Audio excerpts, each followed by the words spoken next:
Hey, I'd like to welcome you to another episode of Mission Matters. My name is Adam Torres, and if you'd like to apply to be a guest in the show, just head on over to missionmatters.com and click on Be Our Guest to apply. All right, so today is a very special episode. We're celebrating the release of our most recent book, and I'm so thrilled and excited to have the author on the line, Frances Harder, who is author and business consultant over at Fashion for Profit Consulting. Frances, welcome back to the show. Thank you so much for having me, Adam. Appreciate Oh it. my, so it's so much fun for me to do these. I feel like, publishing a book, no easy task, right? And as I, bring authors back onto the show to kind of talk about when we finally got the book live and out there and launched, it's always fun to reconnect. And I'm also excited to get into your other book launch. I mean, you are a busy, busy woman. So I understand you're in the 11th edition of the Fashion for Profit book. Maybe if you could hold that up there. I think you got one over there. There we go. So we have the 11th. Amazing. So we're definitely going to talk about this book as well. But you already know the drill, Frances. We'll start this episode the way that we start them all, with our Mission Matters Minute. So, Frances, we at Mission Matters, we amplify stories for entrepreneurs, executives, and experts. That's our mission. Frances, what mission matters to you? Well, I always say that we're here to try to make a difference in some way. And as we are living and experiencing so much negativity in the world, to have good people trying to help other good people or trying to help people.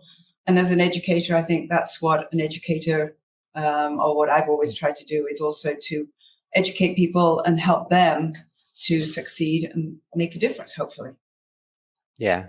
It's great and great having you back on the show. Love bringing mission-based entrepreneurs and executives on the line to share, why they do what they do, how they're doing it, and really what we can all learn from that so that we can all grow together. So great to have you back.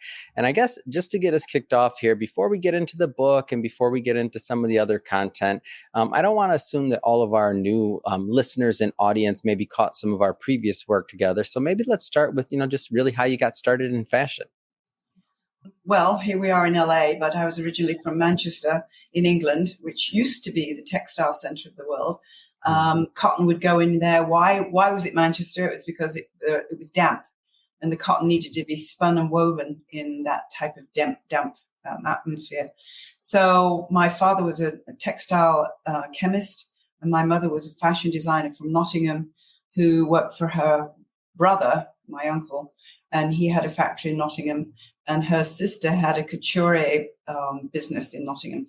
So you could say I sort of was born with it in my blood. And then I went on to study fashion design at Salford University and graduated. By the way, we have a visitor here. This is Tina. And so after going from college, I was invited to start designing where I've been interning, which again is something, a push that I try to explain to anybody. It's important if you can intern because it will usually open up a job opportunity. So that's what happened with me. And then while I was working in this new job, the college where I graduated from asked me to go back and teach 1 day a week. And the boss from the company said, do it. He was like a mentor. So again, mentoring is also incredibly important to, I think, a young person's career advancements. And then from there, it was like a dual career of teaching and being a designer. And it's taken me from Manchester to London to Bristol to Munich, which that was the funniest experience as a fashion designer, as an out-of-work fashion designer at the Oktoberfest. And I was sitting next to one of the big bosses from Airbus.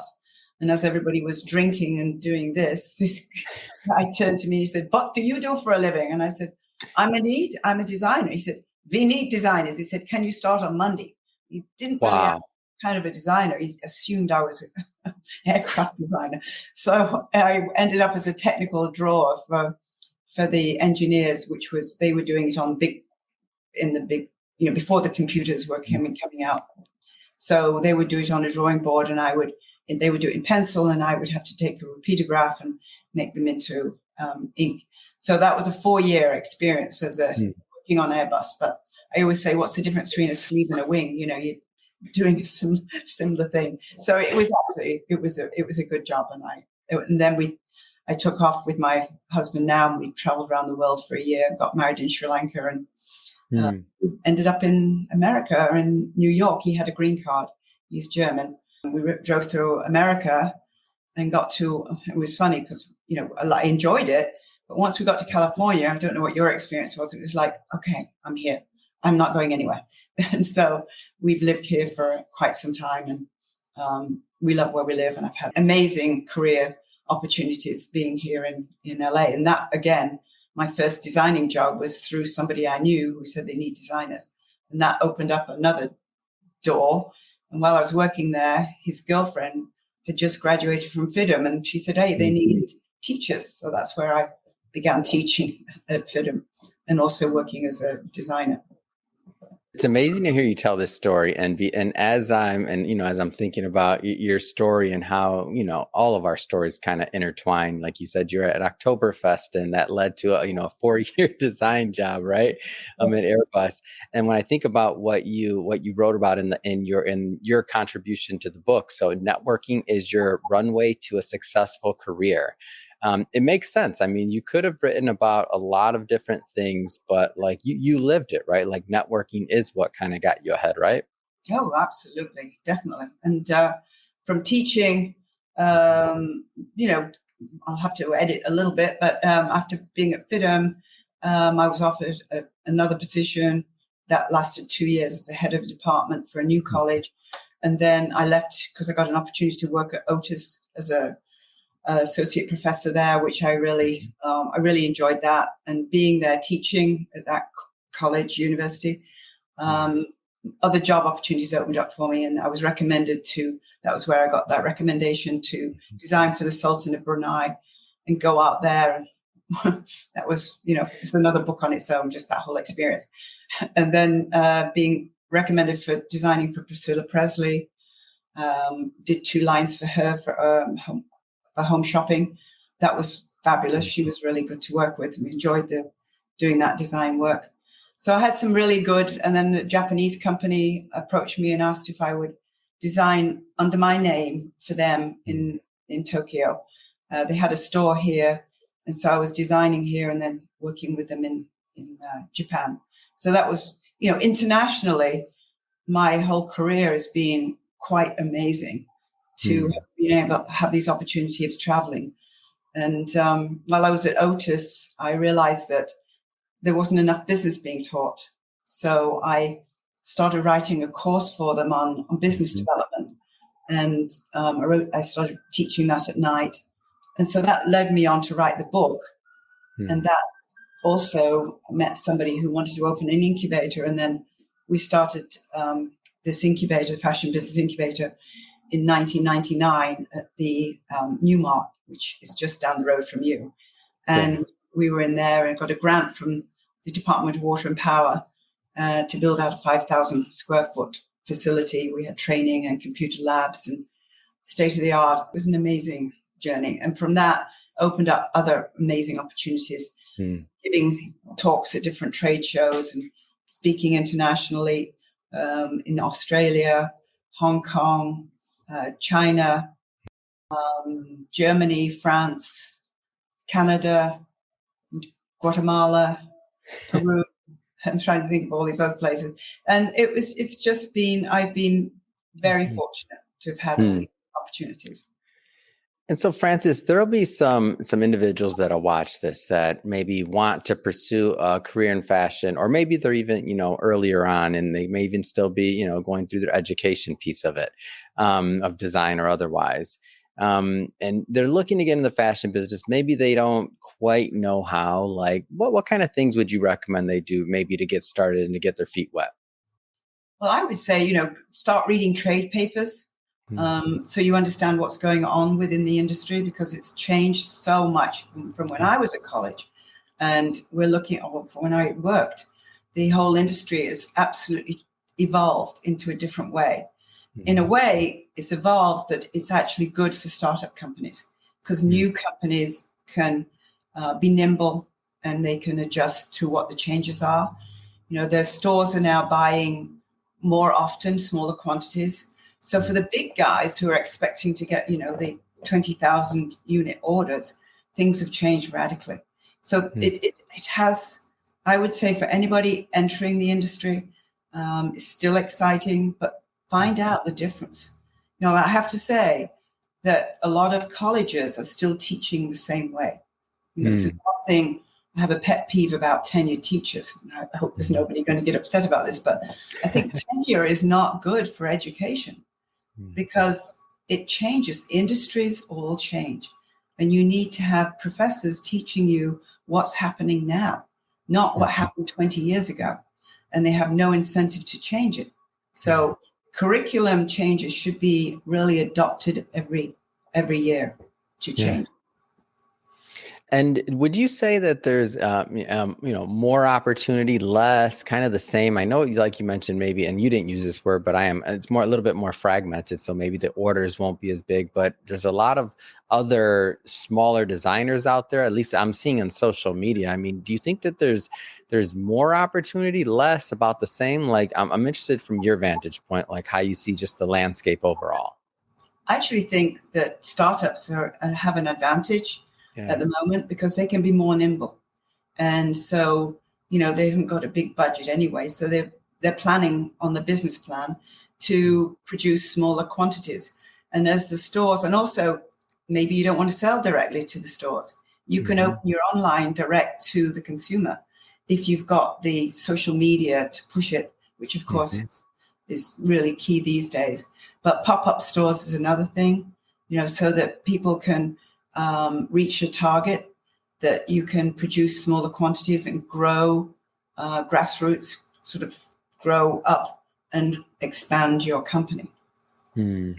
I see a lot of opportunity out there when I just work with, because we work with some smaller brands in general, and fashion isn't necessarily our niche at Mission Matters for like marketing, I'd say. But I've seen it, and we're kind of all in the same mix. And like we go to like Shopify events and other things like that where we have presence. And I just notice all these different brands, whether it's from, handbags to clothes to like all these other things. And so it seems, especially the direct to consumer market, like to me, there's just so much opportunity. But I feel like, and you correct me if I'm wrong on this, like ultimately, if you want to continue to grow past even that phase, like having a presence, and which is one of the things that I've noticed in your career, like going to the trade shows and having the presence and like really networking within the industry and getting to know the industry, like that's still vital, right? Absolutely. Yeah. You know yourself, you can't work within a vacuum without, you have to have contact. And the other big thing that should be mentioned really is sustainability. We're all trying to be aware of what sustainability encompasses because it's huge. And in our industry, when I was working on these contracts with the United Nations, and I was working with Egyptians, helping them understand what they need to think about when entering the American market. And the first thing I would say is start thinking sustainable. We've got hang tags with those plastic things on them that's going to end up in some fish's gulls, So it's important to just begin somewhere to try to be sustainable and thinking of what it is that you can do to contribute to making your product much more sustainable. There's so many parts to it, even from producing domestically, that you're not having those huge containers being shipped over. So nearshoring and domestic manufacturing is also a big plus. Let's I want to switch focus here for a moment or two, and let's go a little bit further into fashion for profit consulting and what you do. So maybe first just tell us a little bit more about your firm. Well, basically, to go along with my book, when I do talks, obviously there are people in the audience who would like some advice from an expert. So I get hired to assist them launch their products and help them along the way with what they need to do. So it's about consulting to people starting out. I also do expert witness work, which we talked about. That means that in this industry, and that's another thing that I have a pet peeve about, is that people think that they can scan in some print and have it scanned in and change it 30% and claim it's their design. Well, if it looks the same, it is the same. And I've seen so many times where you put in a print and you put your underneath it the original, and you can see where they've manipulated it. And you look at it 10 foot away, it looks the same. So you're going to get sued. So I always say, think about doing this and being original, not taking other people's work and thinking you can change it a little bit. Yeah. And let's get back to your book as well. So the 11th edition, when I look at the brand overall, and this is one of the things that definitely attracted myself and just our team at Mission Matters to work with you, is when I saw your website, your brand and everything else. And now you're in the 11th edition. What can readers expect from the new launch? Well, I've added in that a whole chapter on sustainability.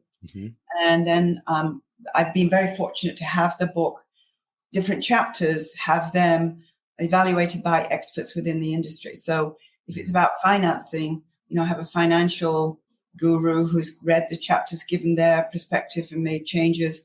Or it could be marketing, or again, we all know with social media, I'm not too technically savvy. So all this for young people, they're much more adapt to being technically savvy, and that gives them a huge advantage as well. So I've added those two differences and, some updates on different chapters as well. But it's basically, we've still got each chapter has been evaluated by a different industry expert. I'm in the middle of the process of rebuilding the website. Yeah. And what I intend to do is take each chapter and have the person who assisted their advice, have them talk, interview them, like a little bit like what you're doing, is interview the people to give their perspective on what is, in their view as an expert, what needs to be done for the clothing and apparel industry. Yeah, that's great. And and I maybe speak on for a moment or two the importance of the business side of things. So as you mentioned, like earlier in your career, even in the collegiate setting, when you realized that maybe enough of the business part of it wasn't being taught. And to me, for a lot of creative fields, so it could be fashion, it could be art. I mean, you name it. A lot of the creative fields, graphic design, a lot of different things, to where maybe somebody an entrepreneur out there has an idea, or they have a passion, or have something else, but maybe they're not quite as far along on the business side. But ultimately, money drives things, right? So if you can't fund something, if you can't keep the doors open to the business, then it doesn't matter, how good the idea is. Maybe it doesn't go as far as it could have. So maybe can you talk a little bit about the importance of the business side of the fashion industry and business for the entrepreneurs out there listening? Yeah, and I think one of the things I incorporated was costing in the doses. If you can't balance your checkbook, and you don't really know how to cost a garment, I don't know how you think you're going to be successful. But it's very important that you understand all the dynamics that go into a cost sheet. So that was one of the first things that really got me going, about understanding that. And then, of course, where does your money come from? And everybody thinks you're going to get an investor. Well, an investor won't invest in you until you've got a product that you've proved has a demand for. So, you've got to have a business plan. And one thing I really encourage people to do is get some help that's free. Go to the SBA, SPDC. They've got some amazing consultants there who can help you for free with small business development and help you get your business plan going. And that will really help you move along on your journey. Yeah, that's one of my big ones that I normally tell people is, like, I don't care what the business is, what the idea is, like, get some help, get some mentorship, figure out somebody else within the industry that's maybe done, what you want to do. And, there's other people that have been through this. You don't have to reinvent and start from scratch. Like, get some help, right? Absolutely. Yeah. I mean, it's important for you to do your homework. Coming up with a great idea is one thing, but maybe that great idea is already out there. So you've really got to research it. And then I always say, thinking about the name, what's the name of the company going to be? It's got to be an easy name. It's no good choosing these French words because, as you know, Americans can't speak other languages and they won't pronounce it. They won't remember it. So short and sweet. You think of all the brands that we know, they have a catchy name that is easy to understand. So, and then, if you think of a name, make sure there's no confusion, and that you can get the domain name. That you're going to get sued if there's a confusion in the marketplace. So that's another thing that you need to think about. So these are all the planning steps to beginning your little exciting journey that you have this idea for, that you then get your business plan together. Where's the money coming from? I can't tell you how many times I've spoken to people about when they put the business plan together. Where does your money come from? Oh, I thought I'd get a loan. No. Have you got collateral? You can take, if you own a home, you can take a line of credit out against it. Oh, I don't want to risk that. But they're willing to risk other people's money and take a loan out. But they'll be asked, if you have collateral. So it's really important that you have an understanding of the finance. The business side is probably 90% of it, actually, Adam. I mean, if you don't have, and you know this, you've started and succeeded in running an amazing business yourself. And by the way, I want to interview you down the road. Hey, I'm in. I love working with you. How do people, speaking of working with you, so somebody's watching this, they're either, a startup or they have an established brand and they're like, I want to connect more with Frances. Like how do people work with you in general? Well, there are two ways. They could either, I always tell them if they buy the whole package, then you'll get 20 minutes free consultation and we can see where we can take you from there. And then sometimes, I'll get clients who will retain me for so many hours a month or pay for an hourly consult. And usually I've got connections. And if I can't do it, I know somebody who can, So it's it's important to find the right people. In this industry, I have to say, be careful. There's a lot of BS out there. And people who can tell you that they can do things, it's amazing how many people I've seen screwed over by people who say they can do things, particularly when they're starting out and they want to have their first patterns made and the first samples made. I had one girl come to me and she'd gone somewhere else. She was a banker and she wanted to have suits made that were a little bit more feminine for women in sort of business attire. And she'd spent $58,000, Adam, and she brought in all these samples on a rolling rack, and she was proud of it, and it was like, I looked at it, oh my God, this is going nowhere. It was made so badly. You can see a good, well-made clothing. I mean, a man's jacket, like your jacket, is a great experience, to look at.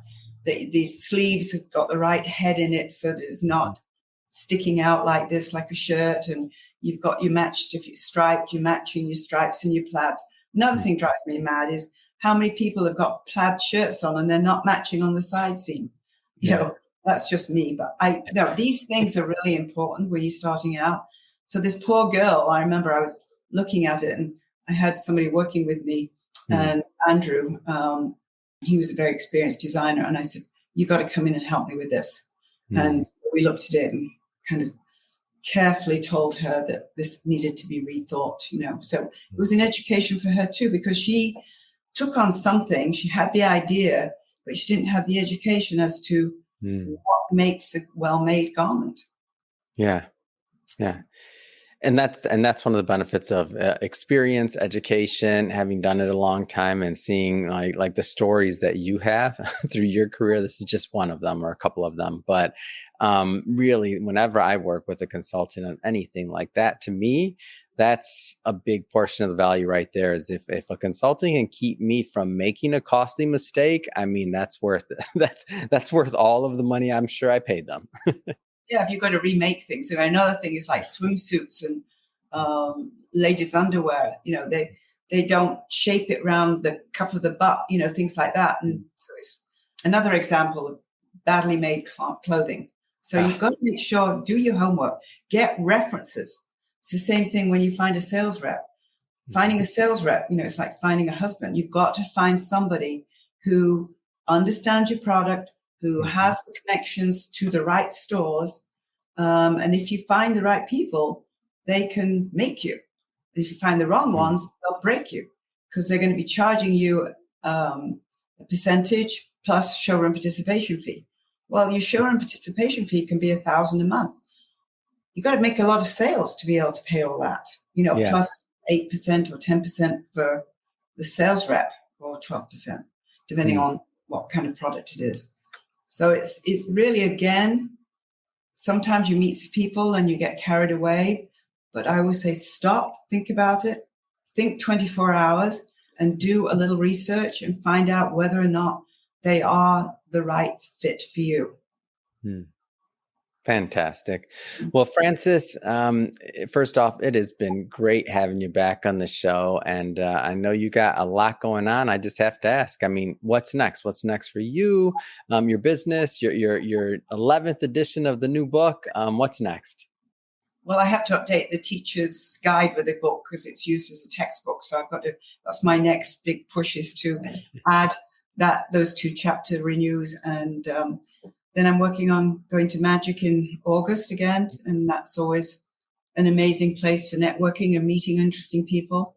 And the United Nations, I will be seeing them again there, and we'll see what's going on. I know they're doing another push for working with sustainability with third world countries. So educating them with what needs to be done as far as sustainability. So, and expert witness work, I've got 2 cases on at the moment, so I'm waiting to see where they go. They might get settled. You never know. But it's always a good challenge. Fantastic. Well, Frances, if somebody's watching this or listening to this and they want to follow up and they do want to connect and learn more, I mean, what's the best way for them to do that? Oh, I would say you can email me at Frances with an E. Now, I'm not the Pope. How many people spell it with an I? It's unbelievable. So it's Frances with an E at fashionforprofit.com, FORprofit.com. So you can contact me through there. Perfect. And we'll put all that information in the show notes so that our audience can just click on the links and head right on over. And speaking of the audience, if this is your first time with Mission Matters or engaging in an episode, we're all about bringing on business owners, entrepreneurs, and executives and having them share their mission, the reason behind their mission, really what gets them up in the morning and fired up to go out there and to make a difference in the world and in the marketplace. If that's the type of content that sounds interesting or fun or exciting to you, we welcome you. Hit that subscribe button because we have many more mission-based individuals coming up on the line and we don't want you to miss a thing. And Frances, really, it has been a pleasure as always. I mean, thanks again for coming back on the show. And I look forward to continuing to promote the book we did together and also your book that is now in the 11th edition. So for all the audience, we'll definitely have some links in the show notes so you can pick up a copy of both. So thank you, Frances. Thank you, Adam, for the opportunity. Appreciate it.